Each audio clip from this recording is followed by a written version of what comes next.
Bueno, sí, Mundos por Venir es un proyecto de investigación transdisciplinar que está promovido por el Vicerrectorado de Arte, Ciencia, Tecnología y Sociedad de la Universidad Politécnica de Valencia. Y en este proyecto organizamos todos los años unos encuentros en los que invitamos a gente de muy diversos campos de conocimiento para generar unos diálogos de diagnóstico del presente para tratar de componer mundos habitables para el futuro, ¿verdad? Buscamos herramientas de pensamiento y de acción que nos permitan ubicarnos en este presente tan tormentoso y confuso que estamos viviendo. En este primer año, por ejemplo, del 2022, en 2023 publicamos un primer libro con textos de personas que habían participado, otros textos traducidos de otra gente, de Boris Groys, por ejemplo, de un gran crítico, y también generamos una carpeta de composición visual en el interior. Estamos muy contentos, muy orgullosos de este proyecto editorial. A mí me parece que las imágenes son artefactos de potencia poética y política, muy potente, y que hemos desconfiado tanto de las imágenes que nos hemos olvidado quizás tal vez de explorar sus potencias críticas. Y a mí me interesa precisamente cómo pensar que sin duda las imágenes ocupan un lugar de complicidad en este empobrecimiento sensible y el empobrecimiento de la experiencia. La pregunta más bien, antes de intentar, del gesto iconoclasta, de intentar eliminar las imágenes, sería cómo poder levantar, y a mí quisiera proponer esta categoría, ¿qué hay en la vida que no se levante? ¿No? Levantar imágenes que puedan a lo mejor hacer arder otro peligro. Desde mi punto de vista ultratécnico, porque efectivamente el problema que me plantean estas tecnologías que dominan nuestro tiempo y que no nos sirven para lo que necesitamos, porque no están hechas para eso. Es decir, yo siempre digo que son tecnologías que no están diseñadas para ayudarnos a gestionar la crisis climática, sino para ayudar a gestionarnos a nosotros durante las crisis climáticas. Es un objetivo completamente distinto. Una de las cosas importantes es que nos creemos que esas empresas han encontrado la fórmula para hacerlo todo de forma eficiente, cuando lo que han encontrado es la fórmula para esclavizar trabajadores a lo largo de todo el mundo sin responsabilizarse de sus problemas médicos, de sus bajas, de sus vacaciones, es decir, que han encontrado la forma de defraudar al sistema democrático por el que tanto habíamos luchado durante la segunda mitad del siglo XX. Entonces, esta pereza que el capitalismo produce, ¿no? Que, por esta sensación extraña de confort, ¿no? Es mi crítica, ¿no? O sea, quiero decir, hay que esperar a que ocurran catástrofes, como en Puerto Rico, para que... es que podríamos hacer las cosas de otro modo, ¿no? Y lamentablemente creo que es así. Esta necesidad de invocar lo imaginario creo que es fundamental y creo que las redes están justamente bloqueando este imaginario de una forma que ya hoy día no recordamos, porque estamos todo el tiempo sumergidos en la red. Esta noción de mitos, ¿no? Que ha surgido, ¿no? Esa invocación de lo imaginario, en mi caso desde esa... transfiguración, ¿no? De lo real que proponía Josep María Català. Pero en el fondo, como siempre digo, yo haciendo esto hago autoterapia como científico en este mundo, ¿verdad? Digo, quizás muchas de las verdades científicas que creemos establecidas no sean más que hipótesis olvidadas. Los neurocientíficos, y yo me incluyo, venden su metafísica, ya no solo su epistemología, su metafísica, y con eso su ética y su estética, al ciudadano de a pie envuelta en retórica de datos cerebrales. A menudo ninguna de las partes es consciente de la existencia de la transacción ni de su relevancia.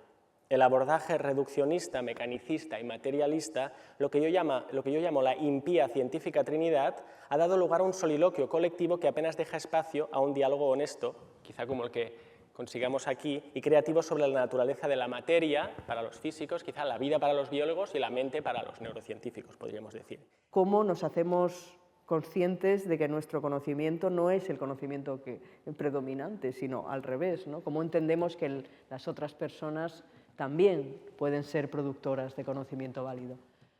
En un contexto donde parece que los únicos autorizados a producir un conocimiento válido son los científicos, ¿no? Desafiar, ¿no?, esta cuestión de quiénes son las personas que pueden producir un conocimiento válido, quiénes pueden influir en un discurso público, en los espacios educativos, en los espacios sociales, en los espacios políticos. Nos permite, a través de espacios transformadores, nos permiten construir narrativas diferentes, nos permiten imaginar futuros diferentes, nos permiten imaginar mundos por venir diferentes. Si nosotros preguntamos matemáticamente a la naturaleza nos va a responder matemáticamente. Si nosotros le preguntamos poéticamente a la naturaleza nos va a responder poéticamente.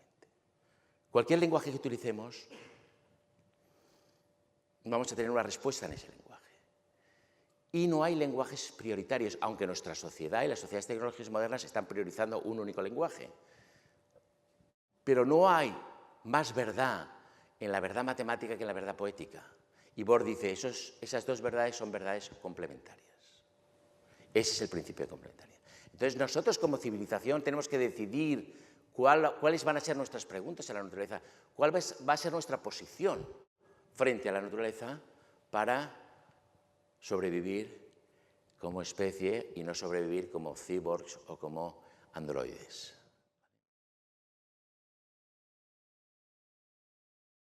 El tema de contar el mundo desde un lugar no humano va a ganar territorio en los próximos años. Ya está ocurriendo en el ámbito de la filosofía y de la antropología. Cada vez hay más científicos y pensadores o pensadoras que están ensayando modos de contar las otras inteligencias. Yo creo que las ciencias y el arte contemporáneo y la filosofía están siendo la vanguardia de una forma de contar la realidad poshumana, pero que es muy humana, porque finalmente somos nosotros los humanos los que nos hemos dado cuenta finalmente de la importancia de las otras inteligencias y no solo de las propias de la humanidad. Y imagino que en ese camino de expansión del relato hacia otros reinos va a moverse la literatura, el cine, el arte contemporáneo en los próximos años. Tal vez la última metamorfosis sea la que llega con la aceleración del algoritmo. Y este algoritmo, de alguna manera, podría ser comprendido, ¿no?, con Fuller, con Matthew Fuller, entre otros, como el autómata digital que pone el alma a trabajar, lo cual quiere decir implicar el sistema nervioso, implicar el cerebro, comprender las posibilidades de esto que llamamos virtual, simulación, abstracción, ya como proceso autónomo. En el ámbito en el que estamos de aceleración, parar, sea con el apoyo de la institución o como sea, pero intentar parar para reformular, inventar estos mundos por venir, ¿no?, que son tal vez volver a tejer lo posible dentro del presente. Digamos, el marco general sería la desalfabetización de la población y la realfabetización digital de la población. ¿Qué nos deja la sospecha sobre los videojuegos?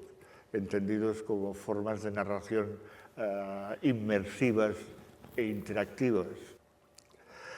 Lo que queda tal es un horizonte de gamificación, ya se ha acuñado el nombre, es decir, de conversión de cualquier tipo, de encontrar la inteligibilidad y la agibilidad, la posibilidad de maniobra de vastos dominios de lo real, reduciéndolos según el modelo del videojuego. Hay una gamificación progresiva de nuestros espacios de intercambio. A esto último que comenta Miguel Morey, habría que añadir que el 30 de noviembre de 2022, es decir, coincidiendo con el final de estos encuentros nuestros, apareció ChatGPT, la primera inteligencia artificial generativa de uso público, que está transformando completamente nuestros entornos de vida y también de lenguaje y de pensamiento, ¿verdad? Nosotros, para las jornadas de 2023, las siguientes, le dedicamos mucho espacio a la reflexión sobre la inteligencia artificial y la inteligencia artificial generativa. Invitamos a Eric Sadin, que es uno de los pensadores de la tecnología más importantes del mundo, pero que por su política del uso público de sus imágenes no quiso que publicáramos su vídeo, ¿no? Entonces, lo mismo ocurrió, por cierto, con David Lapujade, que fue el primer invitado que tuvimos a las jornadas, en los encuentros de 2022, y tampoco su vídeo quiso que fuera publicado. Contrastando con la inteligencia artificial, hicimos una reflexión crítica más desde la estética y desde la filosofía sobre la imaginación. De algún modo sentimos que se nos está colapsando la imaginación para imaginar futuros posibles, y la reflexión sobre la imaginación, las potencias de la imaginación para transformar nuestras vidas y nuestros futuros, incluso la biología, aspectos de la biología como la biología sintética, el contraste entre los nuevos pensamientos biológicos y las tecnologías aplicadas a la biología, ¿no? Que hay un conflicto importante, así como las narrativas desde el arte también están en estas jornadas de 2023. Una búsqueda no solo por cómo ampliar el terreno de la imaginación en términos amplios, sino cómo defender el derecho a nuestra propia creatividad, el derecho de la creatividad de los pueblos, de su propia creatividad, no de esas imágenes envasadas, de esas imágenes enlatadas o de esa obturación y creatividad que se anuncia del mundo, de nuestra imposibilidad de imaginar incluso otros futuros que no sean catastróficos, pero creo que lo importante es hacerlo, precisamente porque lo que intento argumentar aquí es que la imaginación se hace, es un hacer creativo que, como decía Juan, hace realidad, la crea. El deseo es suscitado por la imaginación, y eso es lo que mueve el mundo. Por eso la imaginación para los sufíes era el eje del mundo, o sea, era la fuente de la que nace todo. ¿Vale? Igual que yo aquí digo que la mente es el eje del mundo, para los sufíes es la imaginación, ¿no? Tenemos muchas imágenes, pero nos bombardean con esas imágenes, y es importante defender ese derecho de los pueblos a crear sus propias imágenes. Otra cosa que ha dicho Andrea que me ha gustado es que la imaginación no nos pertenece. Claro, participamos de la imaginación. Es como de la conciencia, la mente participa de la conciencia, nosotros participamos de una imaginación que está, es la imaginación onírica, la imaginación mítica, la imaginación literaria, la imaginación de nuestra tradición artística, etc. Participamos de esa imaginación, no es nuestra, no es egoica tampoco, ¿no?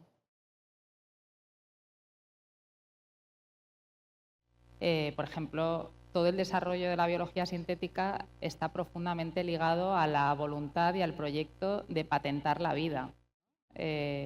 No se puede patentar, bueno, en Estados Unidos ya hay mucha discusión con el tema de las semillas, pero no se pueden patentar organismos naturales. Entonces, su empeño en demostrar que sus creaciones son artificiales tiene que ver precisamente a que se rijan por la misma normativa de patentes que una máquina y que se considere, por lo tanto, artificial. Entonces, estas asunciones de modularidad, determinismo, capacidad de control, equiparar a la naturaleza con un gran ingeniero, ¿no? Con un dios ingenieril, pues evidentemente tiene la traducción económica de que el dios ingeniero es Venter y su empresa va a ganar mucho dinero si consigue patentar la modificación. Un poco la realidad del cuerpo, ¿no? No solo cómo lo percibimos, sino lo que es, ¿no? Es exterior e interior a la vez. Otra figura topológica que utilizan mucho a este respecto es la banda de Moebius, con el adentro y el afuera en continuidad. Esto lo plantean filósofos como Anne Fausto Sterling o Elizabeth Gross. El cuerpo y la mente, la cultura y la naturaleza son este doble, este adentro y afuera, que son en realidad lo mismo, ¿no? No son más allá del dualismo, de la oposición binaria entre adentro y afuera. Naturaleza-cultura, lo que tenemos es esta continuidad. Pensemos estos cuerpos como cajas de resonancia, como superficies de inscripción, donde hacer una crítica que no sea eso, simplemente una crítica erudita, pues mira los cuerpos que se ven o los cuerpos que no se ven, sino justamente un ejercicio de cuidado. cómo hacer visible eso que no se ve y que ya entrañe un cuidado de por sí, ¿no? Cómo hacer de la vulnerabilidad de los cuerpos, de estos cuerpos que no sobreviven ni un minuto si no es sostenidos por lo otro, un espacio abierto de resistencia. Lo que tiene lugar en la pandemia y que no tiene vuelta atrás, me parece, es una mutación en el lugar de la producción, no en el modo de la producción. Y es cuando la barrera entre lo doméstico, la vida doméstica y la vida laboral se rompen, cuando tú empiezas a explotarte a ti mismo, cuando tú empiezas a venderte a ti mismo, es decir, si no insistes, no existes. Tengo que estar todo el tiempo en Instagram. Estamos siempre conectados a nuestros empleadores, pero no estamos conectados a nuestros iguales, a nuestros pares. Tú estás todo el tiempo autoexplotándote y estás todo el tiempo autovendiéndote, haciendo un selfie infinito. El problema que tiene esto de cara a ese futuro por venir, que se supone que sea humano, no sé si será poshumano, es que ahí no hay ninguna posibilidad de contacto, ni de crear comunidad, ni de sociedad.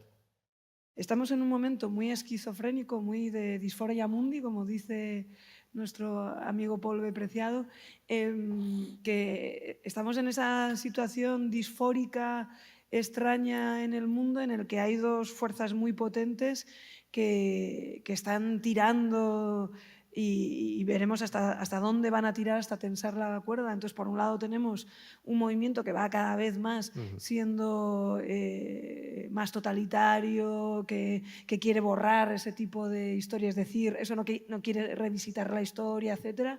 Hay un movimiento feminista, queer, anticolonial potentísimo en generaciones jóvenes que están revisitando todo eso. Entonces, la inteligencia artificial por sí misma no tiene ninguna experiencia, no tiene ninguna conciencia, no entiende, y por tanto no es inteligencia. Y cuando alguna vez he hablado con expertos en inteligencia artificial me dicen, no, nosotros ya sabemos que no es inteligencia. Eso me lo han dicho más de una vez. Pero luego se ha popularizado esa idea de que sí que es inteligencia. El sistema en el cual estamos, que yo llamo tecnocapitalista, porque es un capitalismo impulsado por los desarrollos de la inteligencia artificial precisamente, el dato que yo recuerdo es que ahora mismo la industria tecnológica, o sea, de la inteligencia artificial, está consumiendo como el 8% de la producción mundial de energía. El 8%. 8% es una parte importante del pastel.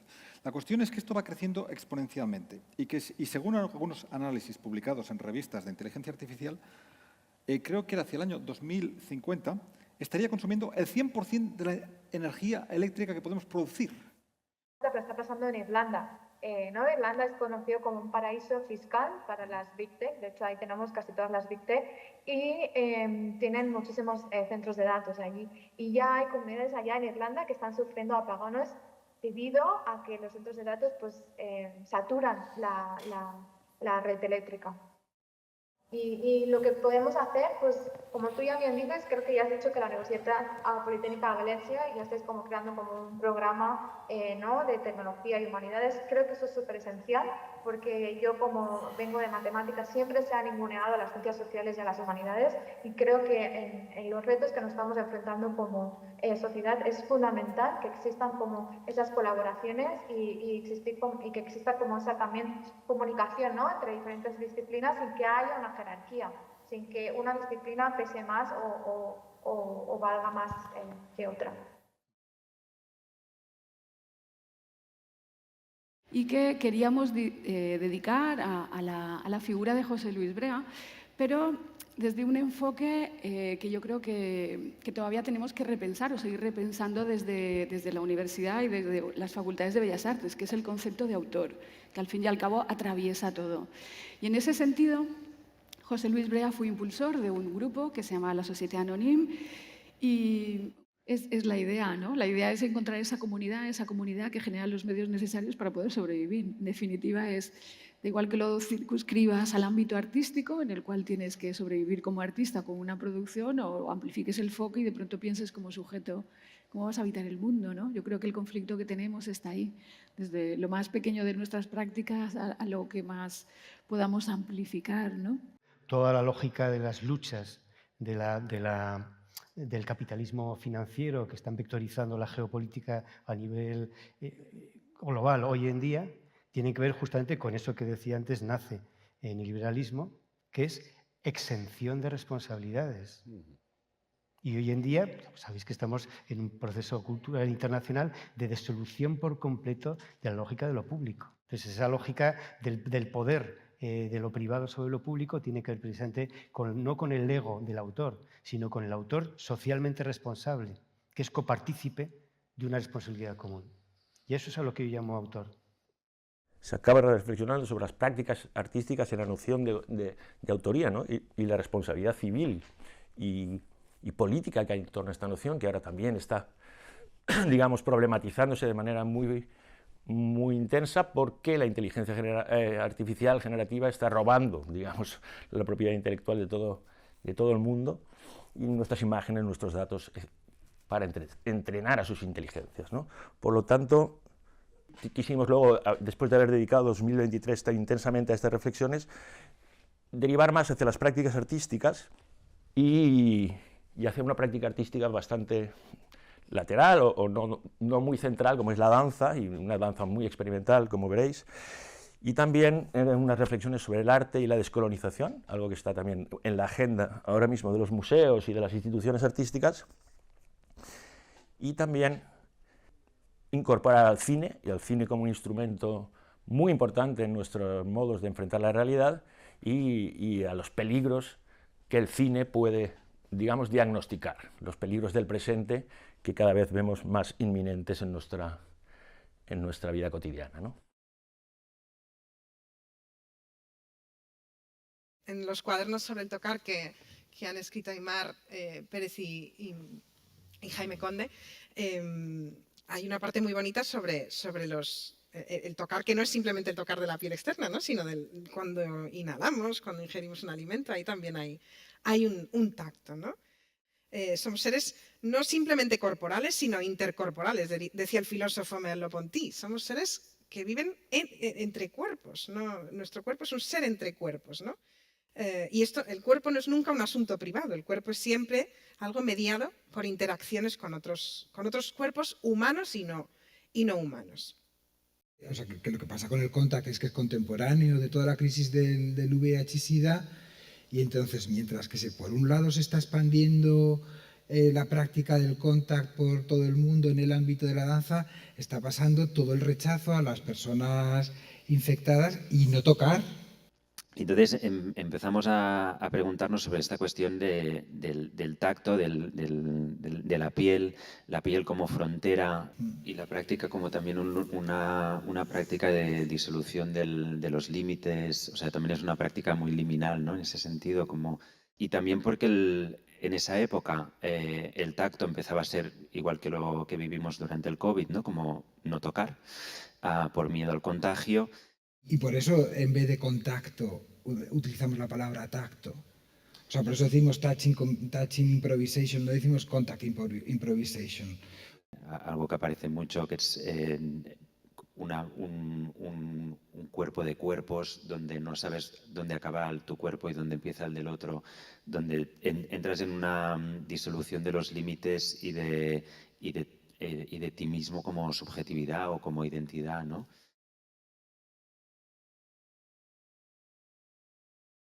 Yo entiendo que absolutamente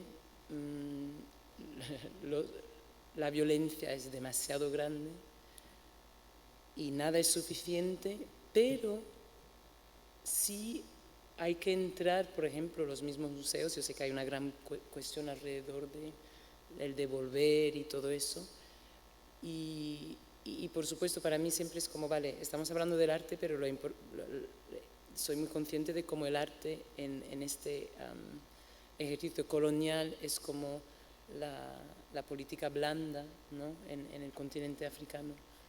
Son los institutos franceses y todo, y el Goethe Institute y no sé qué, que crean maravillosos espectáculos y así contentamos a todo el mundo, mientras que sus empresas están ahí robando el petróleo y los diamantes y todas esas cuestiones. Y es como nada es suficiente, pero ojalá estuviera también en la conversación el intento de alguna aceptación de la herida que se ha creado, ¿no? Para mí es muy difícil hablar de procesos de colonización, de racialización, sin hablar de clase. Y creo que no son esferas separables, que efectivamente están imbrincadas, y por eso decía, ¿cómo no renunciar a la complejidad? ¿No? Yo creo que para mí ese es uno de los mayores riesgos de cuando un concepto se estabiliza, que renuncie a su complejidad. Y en el caso de las prácticas coloniales y decoloniales, la cuestión de la clase, de la acumulación de la riqueza, de la jerarquía de las distribuciones, incluso de la distribución del discurso, de la palabra, ¿no? Es que lo atraviesa todo. A mí me cuesta imaginar, no porque Obama haya sido presidente de Estados Unidos se decolonizó. O sea, pensamiento de esta idea de la desclasificación es precisamente con Pedro, ¿no? Yo creo que Pedro G. Romero, cuando habla de qué es el campo y cuando trae una reflexión que pasa de los campos de concentración nazi a los campamentos del 15M, Occupy Wall Street, Black Lives Matter, a los campos de los gitanos como formas de movilización de los cuerpos, precisamente ayudan a entender, o por lo menos a mí me han ayudado a entender, qué es eso de la crisis de la representación en un sentido muy complejo, ¿no? Y me gusta mucho esa reflexión que hace que ya la hace Sontag en Notes on Camp, esta idea de campo, pero camp también como queer, ¿no? Queer, que igual que dice Pedro en su texto, flamenco podemos serlo todos, queer podemos serlo todos, ¿no? Esa idea de habitar un entre, habitar la pregunta, no sucumbir a esas lógicas de clasificación que tecnológicamente determinan todo aquello que nos pasa desde que nos despertamos y cogemos esto hasta que nos vamos a dormir y lo soltamos.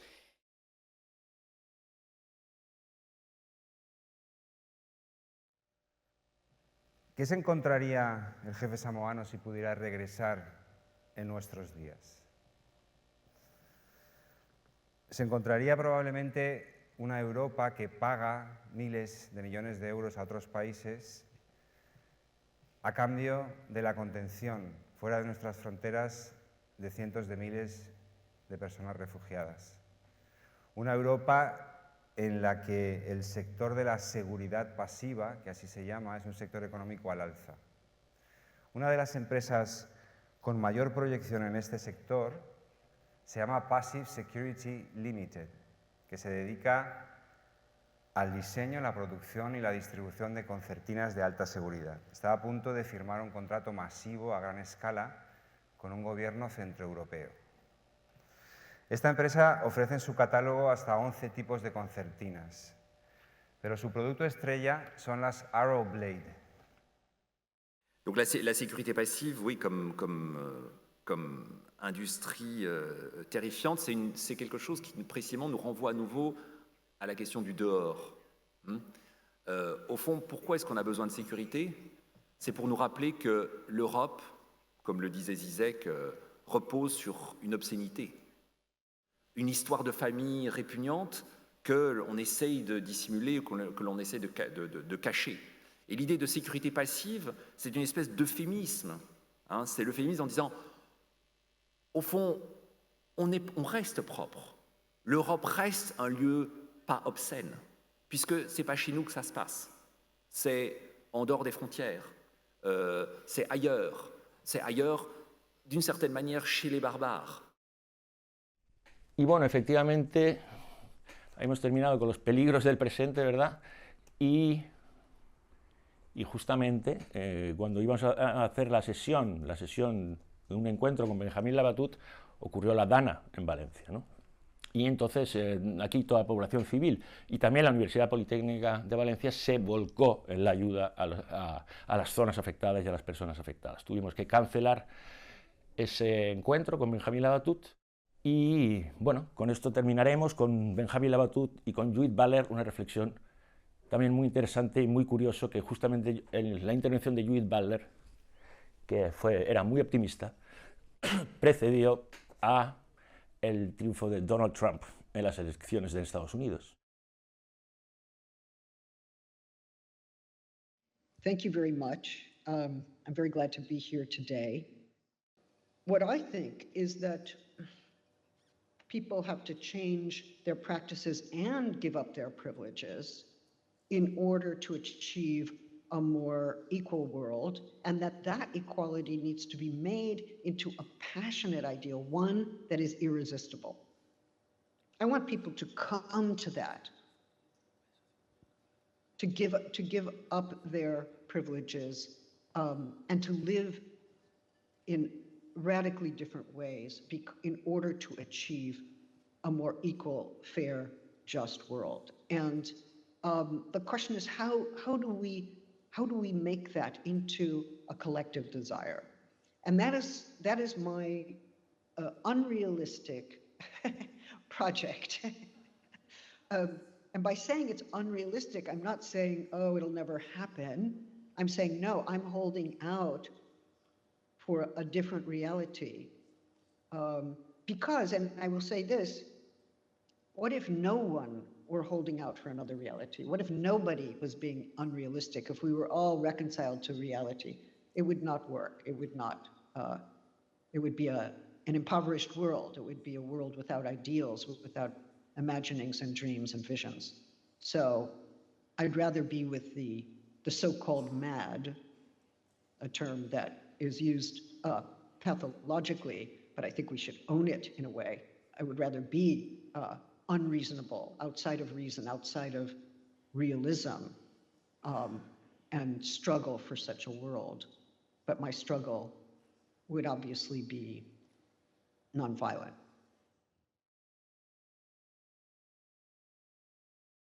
Eso lo he visto recientemente en una entrevista tuya. Esto realmente es un poco lo que estás contando, ¿no? Cómo la ficción realmente tiende a bañar, ¿no? A poner esa capa, ¿no? Precisamente para hacer entendible lo oculto, lo difícil de entender.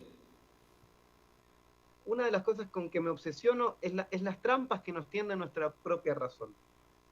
¿Hasta qué punto el pensar viene con engaño, viene con, ¿no? La ficción misma que te da un acceso a un aspecto de la realidad cargado de sentido y te llena de historias la cabeza.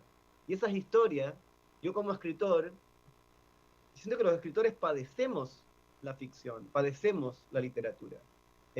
No lo digo en el sentido adolescente de, oh, me cuesta tanto escribir, es tan difícil expresarme, ¿no? Sino que te llena la cabeza de un material altamente radioactivo, porque está lleno de sentido. Pero es un sentido que si tú lo miras, si tú tratas de atraparlo, si tú lo miras de cerca, se desvanece por completo. Es una especie de hechizo, ¿no?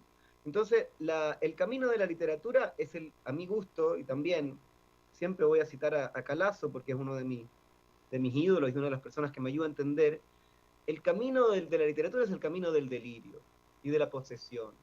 Y son cosas frente a las cuales la modernidad no da muchos caminos, ¿no? La gente ya no se deja tomar, no se deja habitar, no se deja como infectar. Estamos muy convencidos de que las cosas que no existen, no existen. Cuando la pregunta es, bueno, ok, las cosas que no existen, las cosas que no son parte de este paradigma que tenemos, ¿no? Tan hermoso por lo demás. ¿De qué manera existen? ¿Y de qué manera podemos desarrollar una relación con cosas que no existen en el mundo, pero existen en nosotros? Entonces, todos mis libros es un intento por